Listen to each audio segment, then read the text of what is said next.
자, 규율과 상벌입니다. 제1절 규율과 포상제도. 자, 105조 1항 체크하시고 2항 체크하시고요. 자, 수용자입니다. 즉 기결, 미결 모든 사람들, 그렇죠? 수용자는 안전과 질서 유지를 위하여 장관이 정하는 규율을 준수하면 돼요.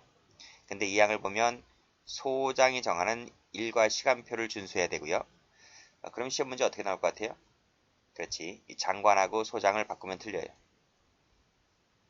그러니까 일과 표는 그 소에 가서 생활하는 것이기 때문에 소장이 정하는 일과 표를 준수하면 돼요. 그러니까 2항은 문제가 없는데 1항 같은 경우가 문제가 된다는 얘기죠. 1항을 은근슬쩍 이렇게 소장이라고 바꿔 쓰면 틀려요. 소장이 정하는 규율을 준수를 해야 한다. 틀렸단 말이죠. 이 규율 같은 경우는 전국적으로 통일되어 있기 때문에 장관이다. 장관. 그치? 근데 일과라고 돼 있잖아. 일과는 뭐 당연히 소장이죠.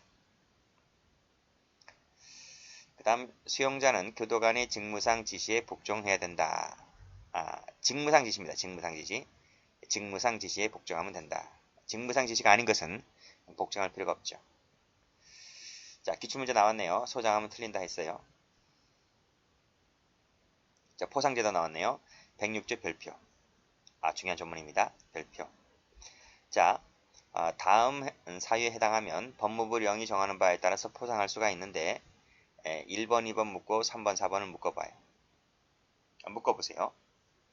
자, 1호죠. 1호 같은 경우는 생명구조, 도주방지. 그 다음에 응급 용무 공로, 그치? 공로가 있는데 그 다음 페이지 한번 가보면 자, 포상이 나와 있죠. 시행규칙에 나와 있는 것인데 방금 읽었죠. 1항하고 2항은 1호하고 2호는 표창장 줘요. 소장이 표창장을 주고 and 그리고 가족 만남의 집 이용권을 줍니다. 집 이용권을.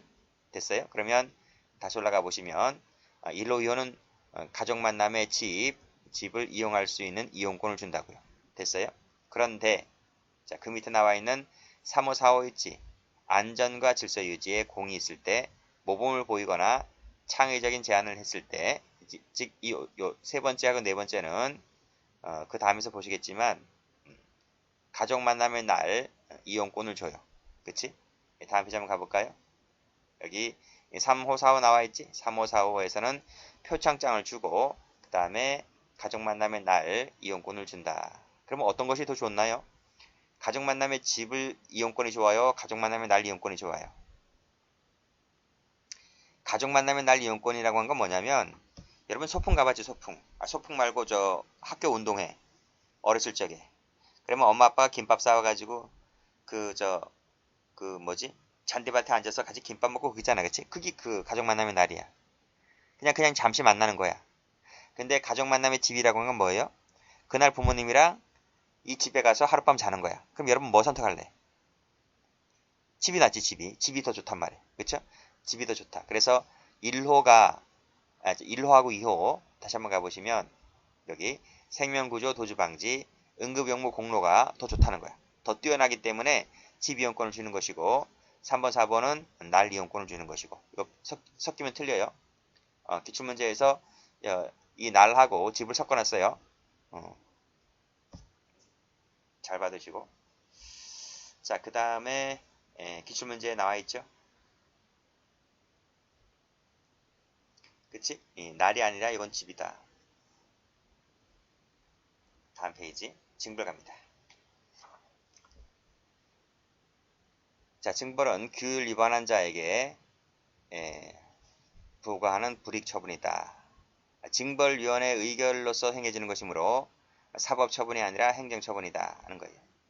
그래서 형벌과 비교해보면 이런 차이점이 있다는 거 봐두시고 그다지 뭐 도표가 시험 나온 건 아니기 때문에 자, 기출문제 가보시면 징벌리라고 하는 것은 형사처분이 아니라 행정처분이다. 그 다음 현행법상 미결수는 무죄 추정의 원칙에 따라서 수용자와는 다른 기준에 따라서 징벌이 부과된다? 아닙니다. 미결수든지 기결수든지 간에 똑같은 기준에 따라서 징벌이 부과되는 거예요. 이 부분은 틀린 거예요. 자, 그 다음 징벌 사유 볼게요. 자, 107조가 중요한 조문이기 때문에 별표를 박아둘게요. 오른쪽 페이지 가보면 뭐가 있죠? 시행규칙이 나와 있잖아요. 그렇죠? 시행규칙이. 이 시행규칙이 나와 있는데 시행규칙에 관련한 것이 이 17가지가 있네요. 17가지. 근데 시행규칙은 잘 안 나와요. 지금까지 역대 한 번밖에 안 나왔어요. 시험에 나오는 것은 뭐니 해도 형집행법이죠. 그래서 이거 묶으세요. 묶으시고 마지막에 이 법무부령이 어디인가요? 법무부령이 밑에 나와 있는 여기 나와 있는 이 시행규칙을 말합니다. 그쵸? 다시 올라가서 자 소장은 자 징벌을 부과할 수 있다. 누가 징벌 때려요? 누가 때려요? 소장이 때려요. 소장이 때린다.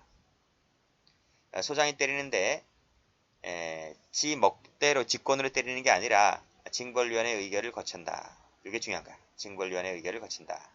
색깔 칠해볼까? 징벌위원회 의결을 거친다. 됐죠? 자, 어떨 때 징벌 때리는가 하면 형사법률에 저촉됐을 때, 법률 위반 행위를 했을 때, 그쵸? 그 다음에 자해 행위를 할 때. 자해 행위가 대부분이 뭡니까? 자신의 요구 관찰할 목적으로 자해하는 거예요. 그 다음에 정당한 사유 없이 작업, 교육, 교화 등을 거부하는 경우, 태만해하는 경우 이들 징벌 때립니다. 자, 금지 물품 있죠? 금지 물품을 반입하거나 제작하거나 소지하거나 등등을 했을 때, 즉 금지 물품 관련했을 때, 자, 다른 사람을 처벌받게 하거나 교도관의 직무집행을 방해할 목적으로 거짓 사실을 신고했을 때, 거짓입니다. 거짓. 사실하면 틀려. 어? 거짓 사실이지 사실을 신고하는 건 아니라고, 그치? 진실을 신고하는 것은 징벌 대상이 되지 않아요. 거짓 사실을 얘기했을 때 징벌 대상이 된다. 다시 한번 법률 저촉, 그 다음 자해, 그 다음에 작업 등을 거부 태만, 금지 물품 관련한 거, 거짓 사실 신고한 거, 나머지는 법무부령이 나와 있다고요. 그치? 기초문제 한번 가볼까? 교도관이 하는 게 아니라 소장이 때립니다. 소장이. 정당한 사유 없이 작업, 교육 등을 거부할 때는 징벌을 때릴 수 있는 것이지 이 작업이나 교육을 거부한다고 해서 포승이나 수갑으로 똥똥 묶어버려? 그런 게 어딨어. 그렇잖아요. 자, 나머지 시행규칙에 나와 있는 것들이 나와 있는데 뭐 간단히 뭐 읽어보세요. 거의 안 나오기 때문에 공채하시는 분들은 안 읽어도 괜찮지만 승진하시는 분들 있지? 승진하시는 분들은 당연히 뭐 알아야 되는 것들이기 때문에 승진하시는 분들은 꼼꼼하게 읽어보시고요. 저는 건너갈게요. 읽어보라고 한번 말씀드립니다. 제일 중요한 것은 107조 그 형집행법이 제일 중요해요. 자, 나머지는 됐고 다음 페이지 한번 가볼게요.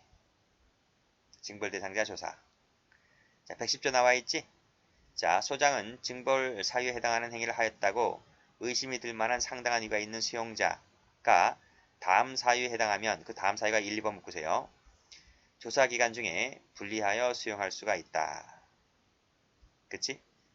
자, 어떨 때? 증거인멸할 우려가 있을 때.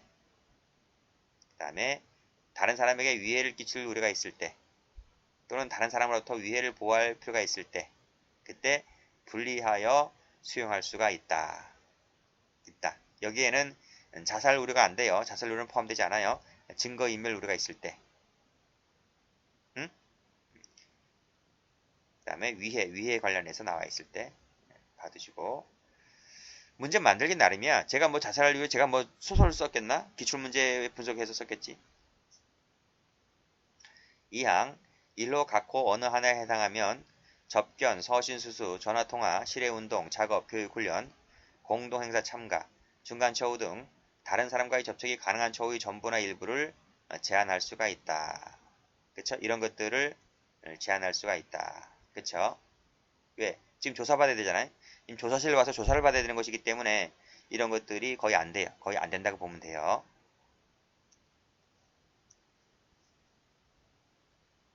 됐지? 다시 한번 이 부분 잘 안 외워질 테니까 인멸 색깔 칠하시고 위해 색깔 칠하시고 위해 색깔 칠하시고 그렇게 해서 몇 번이고 보세요. 자, 그 다음에 222조네요.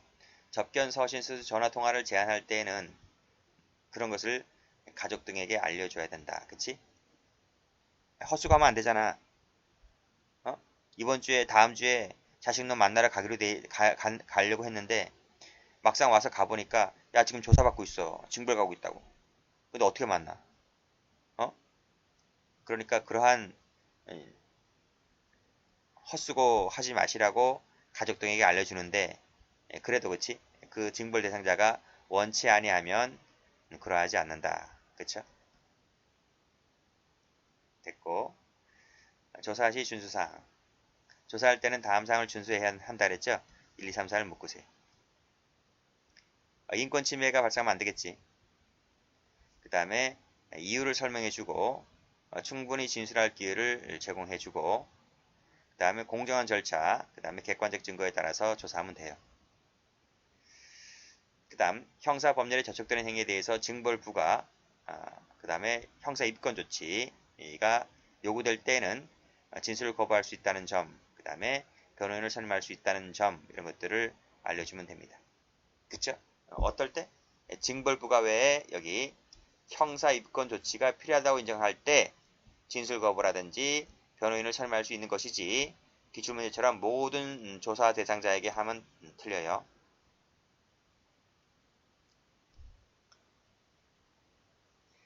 조사관은 이런 거 해주고 해야 돼. 괜히 이런 거 안 해주고 했다가 나중에 불이익당하지 말고요. 항상 그 현직 하시는 분들은 법대로 하시면 교도관들이 다칠 이유가 없어요. 나를 지켜주는 것은 절차에 따라 하면 돼. 상관도 아니고 그 누구도 아니. 자, 조사기간 보세요. 220조 별표 칩니다.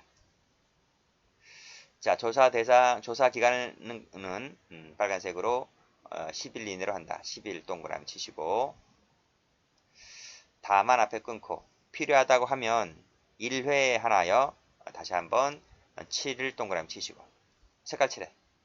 색깔 칠한다. 빡빡 칠해 색깔. 열흘 이내 7일. 7일. 그럼 최대 얼마?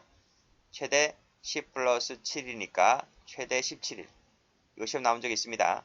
최대 17이라고 시험 나온 적이 있어요. 1차에 하나야. 1차에 하나야. 1회에 하나야. 1회에 하나요 라는 말이 없으면 틀려요. 최대 그래서 17일이다. 이거 알아두시고.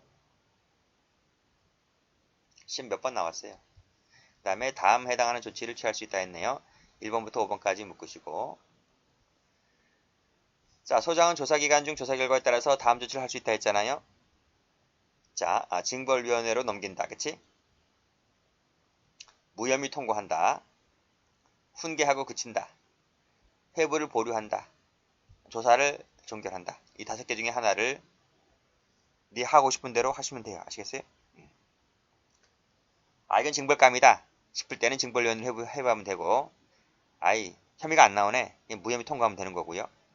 훈계로 그치면 훈계로 끝나고요. 회부를 보류하겠다 싶으면 보류하면 되는 거고요. 뭐 이런 것들을 하면 됩니다. 누가? 소장이란 사람이. 자, 그 다음에 나머지는 됐고 그 다음에 정신병적 원인이 있을 때는 징벌을 때리기 전에 의사라든지 전문가 상담에 필요한 조치를 해야만 됩니다. 정신병적인 원인이 있을 때는 징벌 요구를 안 돼요. 징벌 요구가 안 된다. 징벌 요구가 안 된다. 당연하지. 왜 징벌 요구가 안 되나? 아니, 정신병이 돌았는데 지금 징벌 요구해서 징벌을 하는 이유가 뭔데? 재발 방지라든지 그치? 그런 목적이 있을 거 아니에요? 징벌하는 이유가.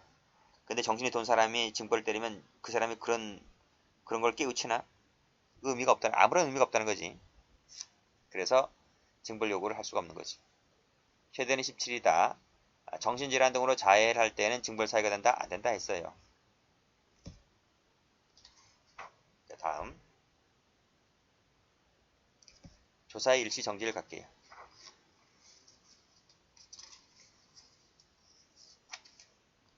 자, 질병이 있을 때, 질병 등이나 기타 특별한 사정이 있을 때는 일시 정지다. 일시 정지. 일시 정지. 그 다음에 그 사유가 해소가 되었다고 하면 다시 진행하면 되죠. 그쵸? 끊고. 이때 조사 기간은 어떻게 되는 거지? 조사 기간은 조사가 정지된 다음 날부터 그 다음에 소멸한 전날까지 이 기간은 조사 기간에서 제외된다. 그쵸? 요 다음 날까지 하고 전날까지입니다. 그쵸? 기출문제 정리하시고 그 다음에 심리 상담 누가 하지? 교도관이 하죠. 교도관이 하지 누가 하니? 응? 심리 상담은 교도관이 한다. 의사가 아니고 의사가 할 일도 없다. 의사가 할 일도 없어. 의사가 뭐 많지도 않은데 의사 한 명에다가 의사 한 명이지 뭐야? 어? 의사 한 명이 그러면 이런 거 다 해줘. 치료도 해주고 이런 거 다 해줘. 상식으로 생각을 해도 그렇죠? 그래서 우리가 공부한 대로 문제를 푸시면 되는데 근데 공부한 게 안 나왔다. 공부한 게 안 나온 경우가 있을 수가 있겠죠. 그러면 뭐다? 상식선에서 풀면 된다. 상식선에서. 자, 징벌위원회입니다. 징벌위원회 출제 잘 돼요. 자, 징벌위원회는 어디에 두나요? 교정시설에 둬요. 청에 두는 거 아니에요. 교정시설에 두기 때문에 교도소에는 다 있어요. 교도소에는 다 있다. 자, 그리고 조문을 보시게 되면 징벌을 결정하기 위하여 그랬지? 그래서 이 징벌위원회는 뭐다? 결정기구다. 결정기구. 결정기구. 자, 숫자 나왔네요. 57. 57입니다. 57. 59 하면 틀려. 57. 57. 그 다음에 위원장은 소장이 아닙니다. 소장의 바로 다음 순위자. 다음 순위자. 소장하면 틀려. 아, 소장이 아까 징벌위원회를 소집한다 그랬잖아. 응? 자, 그 다음에 외부위원을 두는데 외부위원은 3인 이상이다. 3인 이상. 그래서 문제가 나오는 걸 보면 57입니다. 57. 그 다음에 3인 이상이야. 3인 이상. 숫자 조심하셔야 돼. 3인 이상. 10인 이상도 있다. 10인 이상. 10인 이상 아닙니다. 3, 5, 7, 10 이런 것들이 잘 나오는데 2도 잘 나오죠. 2도 잘 나오는데 3인 이상. 이건 다 잘 나와. 다 출제가 잘 되죠. 별 붙입니다. 시설에 둔다. 교정시설에 둔다. 57. 그 다음에 위원장은 소장 다음 순위자다. 외부위원은 3인 이상이다. 이렇게 받으시면 되고 징벌을 결정하기 위해서 징벌위원회를 두는 거예요. 징벌위원회. 그래서 기출문제 가보시면 자문기구다 틀렸지. 그러면 자문기구가 되려면 징벌자문위원회 이렇게 돼야 돼. 그치? 근데 징벌위원회가 돼 있잖아. 그래서 자문기구는 아니다. 자문기구는 항상 자문이란 말을 써줘요. 제목에다가. 기출문제 정리하시고 위원장.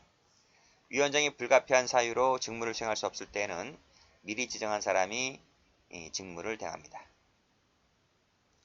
CF처럼 다음 순위자 하면 틀려. 외부위원. 외부위원을 두죠. 외부위원을 두는데 임기는 2년짜리고 연임할 수 있다. 이렇게 하면 틀려요. 1차에 한 차례에 한 번 연임할 수 있다. 틀려요. 그런 말 없어. 횟수 제한 없어. 횟수 제한 없다. 횟수 제한이 없이 그냥 연임할 수 있다. 이렇게 보시면 돼요. 임기 2년짜리 받으시고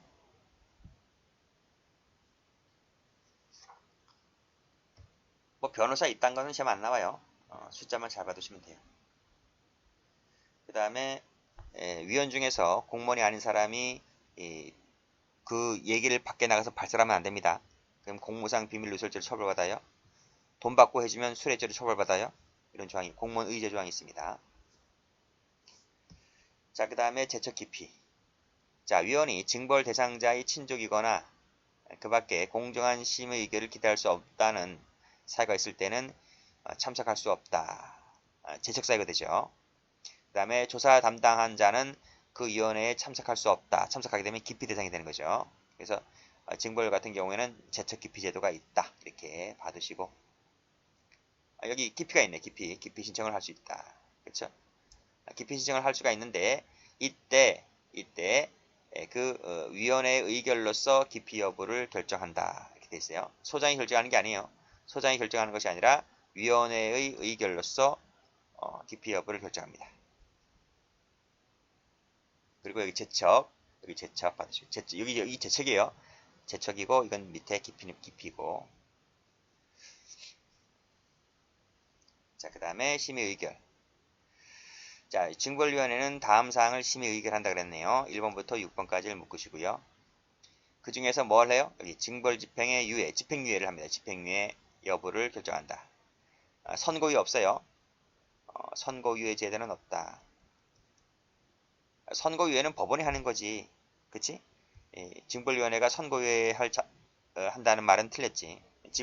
집행유예를 여기서 결정한다. 그 다음에 징벌대상 행위의 사실 여부, 종류라든지 내용, 산입 문제, 그 다음에 방금 봤던 깊이 문제 이런 것들을 여기서 심의 의결합니다. 됐지? 자, 그 다음에 징벌 요구를 가볼게요. 자, 징벌위원회 이것도 잘 나와요. 위원회는 소장의 징벌 요구에 따라 위원회가 열리고 징벌은 그 의결로서 정한다. 소장이 정하는 게 아닙니다. 소장의 징벌 요구에 따라서 개회를 하고 그 다음에 징벌은 그 징벌위원회의 의결로서 정한다. 됐어요? 이때 소장은 의결 내용에 구속이 됩니다. 구속이 된다. 그래서 이 의결대로 따라야 돼. 소장이 지멋대로 수정하거나 재의결해서는 안 돼요. 됐어요? 그 다음에 소집 나와 있지? 징벌위원회의 위원장은 소장의 징벌 요구에 따라서 위원회를 소집한다라고 시행령에 나와 있고, 출석 통지, 그쵸? 통지서를 전달하고 출석 통지서에는 다음 내용이 포함되어 있어야 한다고 되어 있네요. 이런 것들이 통지서에 들어가 있어요. 통지서에 들어가 있다. 여기서 진술 거부할 수 있다는 점, 그 다음에 불리하게 적용될 수 있다고 하는 점, 이런 것들을 얘기를 해줍니다. 그치? 기출문제 한번 가볼까? 징벌위원회는 징벌 대상자가 진술하기 전에 불이익한 진술을 거부할 수 있음을 고지해야만 한다? 라고 단정할 수 있나? 이건 틀렸다고 하고 나와 있는데 여기서는 출석 통지서를 전달한다고 돼 있잖아, 그치? 그리고 출석 통지서에는 이런 것들이 포함되어 있어야 한다고 돼 있는데 여기 진술하기 전에 진술을 거부할 수 있음을 고지해야 한다. 이 고지란 말이라고 단정할 수 없다는 거지. 그냥 여기 출석 통지서를 전달하면 된다 하고 고지와는 구별해서 공부를 해주시면 될 것 같아요. 자, 다음 페이지. 의결. 충분히 진술할 수 있는 기회를 주면 되고요. 서면이나 말로도 가능해요. 그리고 회의를 보시게 되면 1항 읽어보시고 2항 읽어보시고 2항이 신설됐네요. 2항이 징벌위원회는 필요하다고 인정할 때는 심리상담을 한 교도관으로 하여금 심리상담의 결과를 제출하게 하거나 해당 교도관을 징벌에 출석하게 하여 심리상담 결과를 진술하게 할 수 있다. 뭐 당연하지. 별 내용 없네. 그쵸? 출석 통지서를 전달했음에도 불구하고 포기서를 제출하거나 정당한 이유 없이 출석하지 않았을 때는 서면만으로도 징벌을 의결할 수 있네요. 그 다음에 과반수 곱하기 과반수다. 그치? 자, 이때 외부위원 적어도 한 명 이상은 출석이 되어야지만 회의가 열려요. 한 명도 출석하지 못하면 열리지 않아요. 그리고 나머지는 됐고 3분의 2 하면 틀리지? 앞에서 다 설명드렸지? 그리고 3명 이상이 출석했을 때가 아니라 1명 이상, 적어도 1명 이상은 출석을 해라. 이렇게 받으시면 되겠네. 자, 징벌 의결 통고 볼게요. 자, 보시면 징벌을 의결했잖아요. 그러면 이를 소장에게 통고를 하고 소장은 그에 따라서 징벌을 집행하면 됩니다. 자, 됐나요? 여기까지 하겠습니다.